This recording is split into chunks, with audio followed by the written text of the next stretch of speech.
That would be scary to hear, wouldn't it? That's in Depot Bay there, and some people reported hearing those loud sirens and even a public announcement. Some thought a tsunami was headed toward the coast, but the fire district said it got a lot of calls about this, and the Lincoln County Sheriff's Office says the city activated those sirens for a high wind warning. The Sheriff's Office says the sirens are used for all kinds of hazards, not just tsunamis, and the city has full control of the sirens. We reached out to the city about it, but they have not responded just yet. Let's turn now to the pandemic. We are following a COVID-19 outbreak at Peace Health Southwest Medical Center in Vancouver. The hospital says 30 patients have tested positive.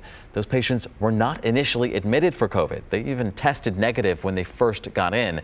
Peace Health says 6 employees caring for those patients have now tested positive too. 86 other employees are self-quarantining. Clark County Public Health is working with the hospital to notify anyone else who may have been exposed and make sure they stay isolated. We have an update now on Oregon's fight against COVID-19. The state reported 1,010 new cases and 2 more deaths yesterday. This graph shows daily cases, and the dotted blue line is the 2-week average. You can see that curve has been trending down, which is what we want to see. Since the start of the pandemic, there have been more than 116,000 cases in Oregon. Now, the state death toll is nearing 1,500. One of the latest COVID deaths is of a man who was incarcerated at Two Rivers Correctional Institution. The DOC says he was between 50 and 60 years old, and he's the 23rd person in DOC custody to die after testing positive for COVID-19. As for vaccinations in Oregon, they're still pretty slow going. So far, 190,500 doses of the vaccine have been delivered to sites across the state. But Oregon Health Authority says just over 45,000 people have received their first shots. Meanwhile, minority community leaders want to make sure vaccine distribution in Oregon is equitable. Now, this week, many groups spoke with county commissioners and OHA on a 2-hour live stream. They were concerned people of color have been disproportionately impacted by COVID-19, with higher infection rates per capita compared to other races. Now, many minority groups also have less access to health care and testing. Of racial discrimination and, frankly, abuse in our history and our not so distant past. Too often the immigrant and refugee and the minority communities are marginalized communities, are left out of the civic engagement process and discussion. Universal general strategies don't work in order to reach our most underserved communities. Working in and are of the communities that have not been well served by our systems, and this becomes a permanent, I hope, improvement to the public health system. Now, many of these leaders plan to be on OHA's new vaccine advisory committee to help push for vaccine priority. 27 people made the cut out of 600 applicants. Some are pushing for essential workers to be next in line for the vaccine after healthcare workers and seniors. Now, essential workers have high risk of COVID exposure and of spreading the virus to others. University of Oregon students are getting ready for winter term, which begins next week.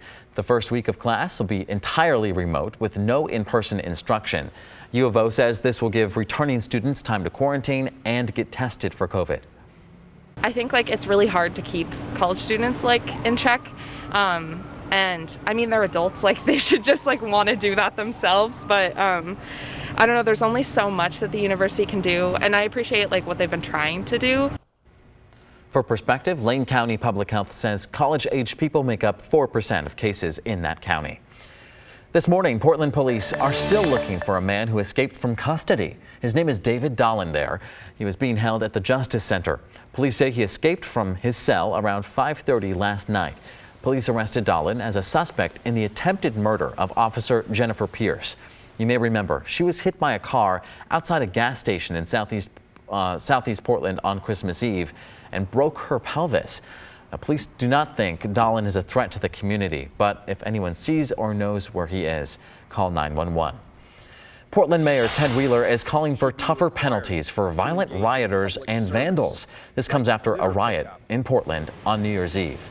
Several people were arrested Thursday night, and Mayor Wheeler says he wants those who took part to be held accountable, especially repeat offenders. Our Christelle Kumwe reports.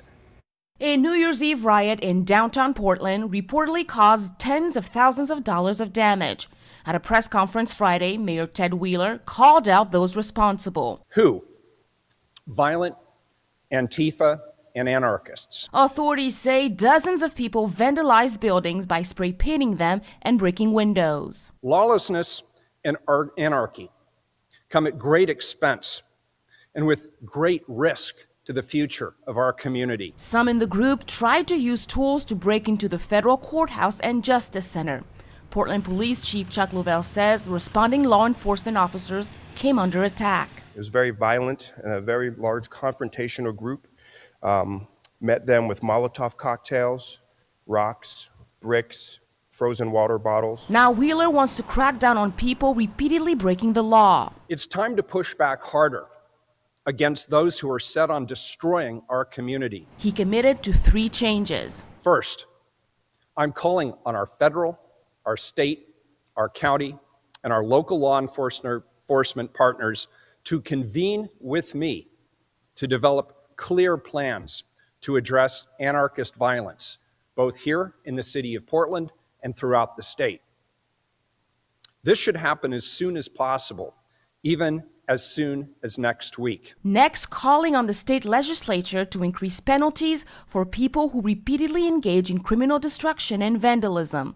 Finally, the mayor said people convicted of these crimes should be required to meet with the employees and owners of businesses they damage. These people need to hear and to understand the social and human consequences of their irresponsible actions. 3 people have so far been arrested for the destruction, vandalism, and attacks on police. I condemn anyone who engages in violence or criminal destruction, no matter what their ideology. Christelle Kumwe, KGW News.